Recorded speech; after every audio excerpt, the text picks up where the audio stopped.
नमस्कार। प्रादेशिक समाचार के साथ मैं पूनम करकेट्टा। पहले मुख्य समाचार। केंद्रीय माध्यमिक शिक्षा बोर्ड सीबीएसई की परीक्षाएं फरवरी में नहीं होंगी। नई तिथियों की घोषणा जल्द की जाएगी।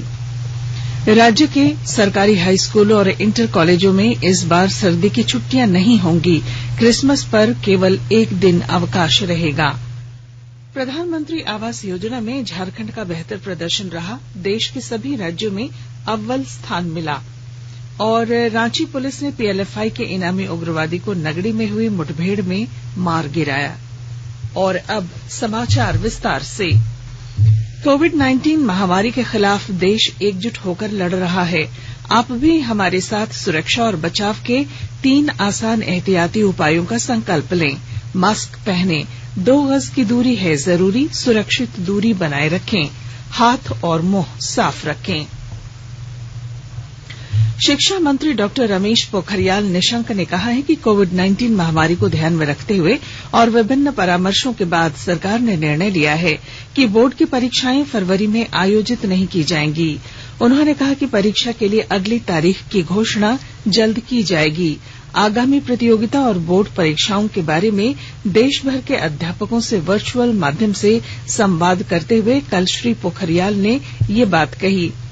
डॉक्टर निशंक ने कहा कि कक्षा 10 और 12 के लिए केंद्रीय माध्यमिक शिक्षा बोर्ड सीबीएसई की परीक्षाओं को स्थगित करने के लिए विभिन्न विद्यार्थियों और शिक्षकों से पर्याप्त मात्रा में अनुरोध प्राप्त हुए हैं। 9वीं कक्षा में व्यावसायिक शिक्षा प्रदान करने के बारे में एक सुझाव पर श्री पोखरियाल ने कहा कि तकरीबन 8,583 सीबीएसई स्कूल हैं जो व्यावसायिक शिक्षा देते हैं। राज्य के सरकारी हाई स्कूलों और इंटर कॉलेजों में इस बार सर्दी की छुट्टियां नहीं होंगी। क्रिसमस पर केवल एक दिन अवकाश रहेगा। इस संबंध में माध्यमिक शिक्षा निदेशक जटाशंकर चौधरी ने सभी जिलों के जिला शिक्षा पदाधिकारियों को पत्र भेजा है। उन्होंने सभी शिक्षकों को अनिवार्य रूप से स्कूल आने और स्कूल परिसर से ही ई विद्या वाहिनी के जरिए ऑनलाइन हाजिरी बनाने का भी निर्देश दिया। कोरोना वायरस संक्रमण के मद्देनजर पिछले 9 महीनों से लगातार स्कूलों के बंद रहने के कारण अवकाश कम किए गए हैं। सिमडेगा जिले में लॉकडाउन के बाद अब 10वीं और 12वीं कक्षा के विद्यार्थियों के लिए स्कूल खुल गए हैं। पेश है हमारे संवाददाता की एक रिपोर्ट।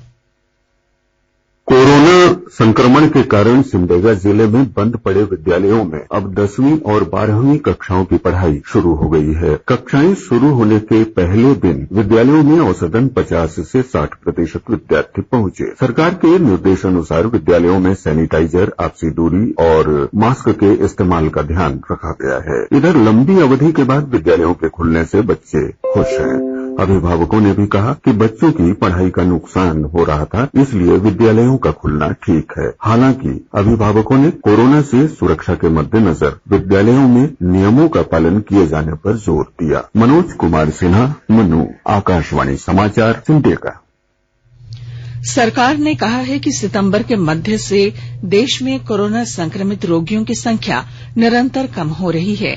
स्वास्थ्य सचिव राजेश भूषण ने कल नई दिल्ली में संवाददाताओं को बताया कि 163 दिनों के बाद इलाज करा रहे संक्रमित लोगों की संख्या 3 लाख से कम रह गई है।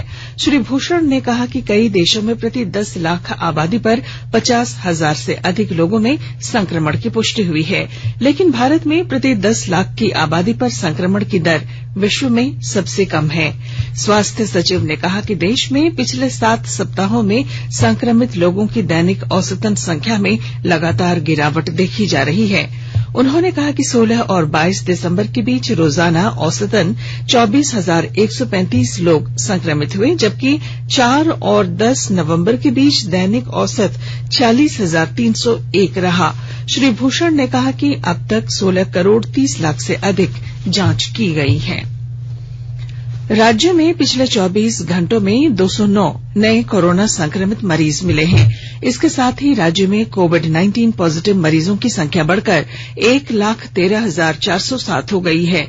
राज्य में कल संक्रमण की वजह से 3 लोगों की मौत भी हुई। वहीं कोरोना संक्रमितों के स्वस्थ होने वालों की संख्या बढ़कर 97.66% तक जा पहुंची है।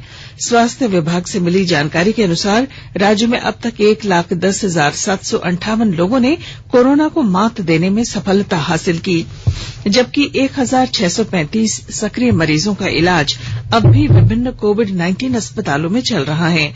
राज्य में अब तक 46,60,936 सैंपलों की जांच की जा चुकी है।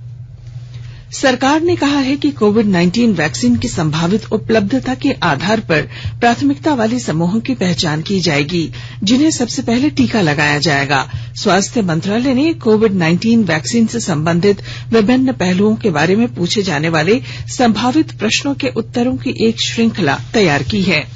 हमारे संवाददाता ने बताया है कि पहले समूह में स्वास्थ्य कर्मी शामिल किए गए हैं, क्योंकि उनके सामने संक्रमण का सबसे बड़ा जोखिम है और आवश्यक स्वास्थ्य सेवाएं देने के लिए उनकी सुरक्षा देना जरूरी है। मंगलवार आधी रात से 31 दिसंबर 2020 तक ब्रिटेन से भारत के लिए सभी उड़ानें स्थगित कर दी गई हैं।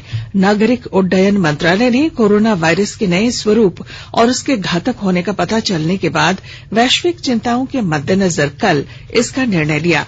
अति सावधानी के उपाय के तौर पर आधी रात 11:59 से पहले ब्रिटेन से भारत पहुंचने वाले विमानों के सभी यात्रियों के लिए संबंधित हवाई अड्डों पर RT-PCR जांच अनिवार्य कर दी गई है।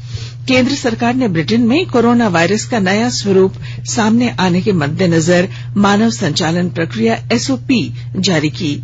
इसमें उन सभी अंतर्राष्ट्रीय यात्रियों के लिए निर्देश जारी किए गए हैं जो इस वर्ष 25 नवंबर से 23 दिसंबर तक ब्रिटेन गए हों या ब्रिटेन से गुजरे हों।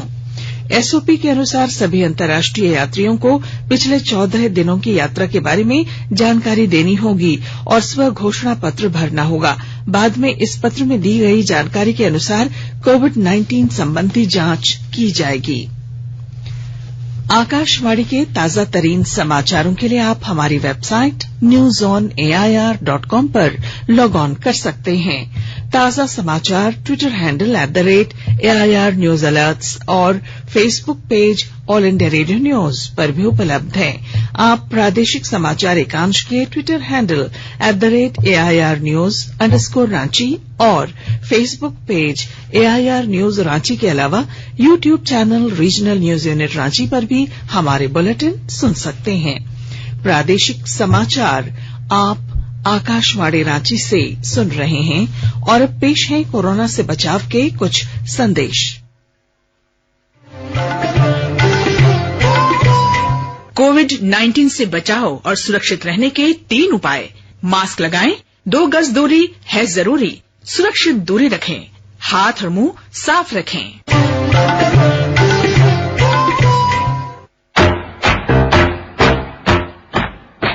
चलो मिलकर एक शुरुआत करें, चलो एक फैसला आज करें, मास्क नहीं तो टोकेंगे, कोरोना को रोकेंगे, चलो एक इरादा करते हैं, चलो कुछ वादा करते हैं, मास्क नहीं तो टोकेंगे, कोरोना को रोकेंगे।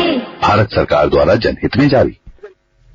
प्रादेशिक समाचार में आपका फिर स्वागत है।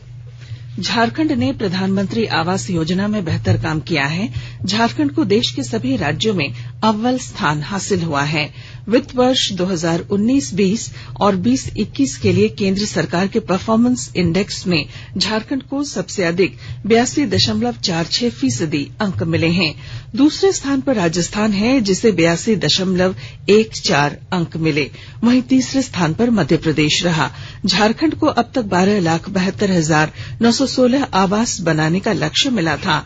अब तक 7,42,117 आवास बना लिए गए हैं।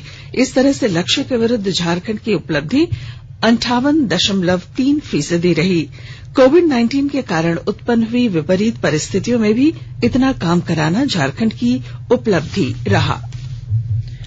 कृषि मंत्री नरेंद्र सिंह तोमर ने कहा है कि कृषि कानूनों से किसानों को फायदा पहुंचेगा और कृषि क्षेत्र मजबूत होगा। उन्होंने फिर कहा कि किसानों के हित में सुधार किए गए हैं और ये भारतीय कृषि जगत में एक नया अध्याय जोड़ेगा। कृषि कानून को कृषि क्षेत्र के लिए सबसे बड़ा सुधार बताते हुए कृषि मंत्री ने कहा कि इससे किसानों को अपनी उपज बेचने की आजादी होगी, उद्यमिता को प्रोत्साहन मिलेगा और उन्हें प्रौद्योगिकी का लाभ मिलेगा। कल अंतर्राष्ट्रीय मीडिया के सदस्यों के साथ बातचीत में श्री तोमर ने कहा कि सरकार के न्यूनतम समर्थन मूल्य बढ़ाने की घोषणा की है, जिसमें किसानों को अपने उत्पादन की लागत का कम से कम 1.5 गुना ज्यादा फायदा होगा। उन्होंने आश्वासन दिया कि भविष्य में भी न्यूनतम समर्थन मूल्य मिलता रहेगा। उन्होंने ये भी कहा कि कृषि क्षेत्र भारतीय अर्थव्यवस्था की रीढ़ की हड्डी है और प्रधानमंत्री नरेंद्र मोदी के नेतृत्व में सरकार वर्ष 2022 तक किसानों की आय दोगुनी करने के प्रति कटिबद्ध है। हमारी विशेष श्रृंखला ईयर एंडर 2020 में प्रस्तुत है जल जीवन मिशन पर रिपोर्ट।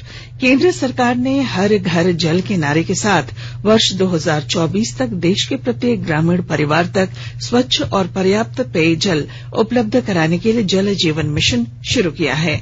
प्रधानमंत्री ने पिछले वर्ष 15 अगस्त को जल जीवन मिशन की घोषणा की थी।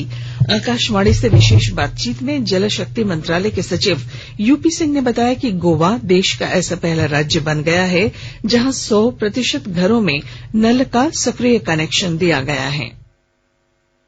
इस साल 4 महीने के अंदर 2.83 करोड़ एडिशनल घरों को कनेक्शन दे दिया गया है और गोवा पहला ऐसा राज्य बन चुका है जहां 100% कनेक्शन दिया जा चुका है। वैसे तो इसका लक्ष्य जो है कि 2024 तक हर घर को शुद्ध नल का जल राइट क्वांटिटी में दिया जाए प्रतिदिन, लेकिन ऐसा नहीं है कि सारे राज्य 2024 तक जाएंगे। जैसे गोवा ने तो इसी साल 2020 में ही लक्ष्य हासिल कर लिया है, वैसे ही 2021 में भी हम 4 राज्य Bihar, Puducherry, Telangana and Andaman and Nicobar island, वैसे ही 2022 में हमारा करीब 10 स्टेट्स एंड यूनियन टेरिटरीज हैं वो इसका लक्ष्य हासिल कर लेंगे। 23 में 8 और बाकी जो 9 बड़े राज्य हैं जिनमें संख्या बहुत ज्यादा है और जिनमें पहले हाउस होल्ड कनेक्शन बहुत कम था, वो 2024 तक से पूरा कर लेंगे। झारखंड पुलिस को उग्रवादियों के खिलाफ चलाए जा रहे अभियान में लगातार दूसरे दिन बड़ी कामयाबी मिली।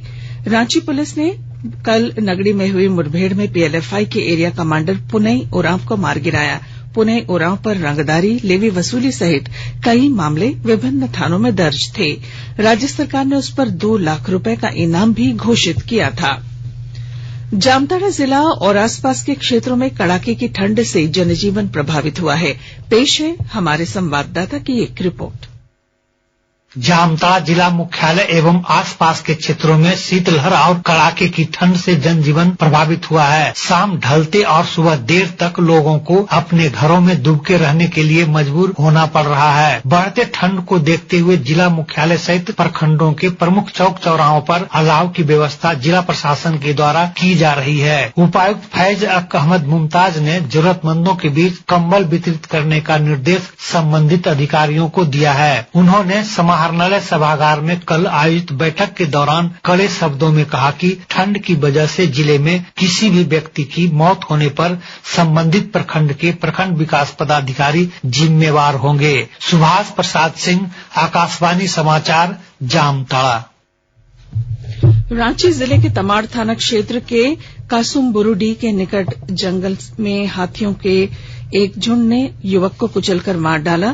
वन विभाग के पदाधिकारियों ने मृतक के परिजनों को 50,000 रुपए नकद की राशि दी और बाद में 3,50,000 रुपए दिए जाने की भी घोषणा की। और अब अखबारों की सुर्खियां। प्रभात खबर की सुर्खी है, ब्रिटेन से आए 20 संक्रमित, 28 को दिल्ली आएगा टीका। दैनिक भास्कर ने शिक्षा मंत्री पोखरियाल के बयान को लेकर छापा है, फरवरी 2021 तक 10वीं और 12वीं बोर्ड परीक्षाएं नहीं, जब भी होंगी ऑनलाइन नहीं ली जाएंगी। इस खबर को प्रमुखता दी है। दैनिक हिंदुस्तान ने पीएलएफआई के उग्रवादियों के साथ पुलिस की मुठभेड़ को लेकर सुर्खी बनाई है, दूसरे दिन नगड़ी में मुठभेड़, इनामी ढेर। दैनिक जागरण की पहली खबर है, ब्रिटेन से आने वाले प्रत्येक व्यक्ति पर सरकार की नजर। रांची एक्सप्रेस ने मुख्यमंत्री हेमंत सोरेन की घोषणा, नए साल सरकार की गतिविधियां होंगी तेज, इस खबर को प्रमुखता दी है। द टाइम्स ऑफ इंडिया ने किसान संगठनों द्वारा सरकार के साथ वार्ता करने पर आज निर्णय लेने की खबर को अपनी पहली सुर्खी बनाया। और हिंदुस्तान टाइम्स ने कोरोना संक्रमण से बचाव के मद्देनजर ब्रिटेन से आने वाली उड़ानों पर प्रतिबंध को पहले पन्ने पर जगह दी है। और अब बुलेटिन के आखिर में मुख्य समाचार। केंद्रीय माध्यमिक शिक्षा बोर्ड सीबीएसई की परीक्षाएं फरवरी में नहीं होंगी, नई तिथियों की घोषणा जल्द की जाएगी।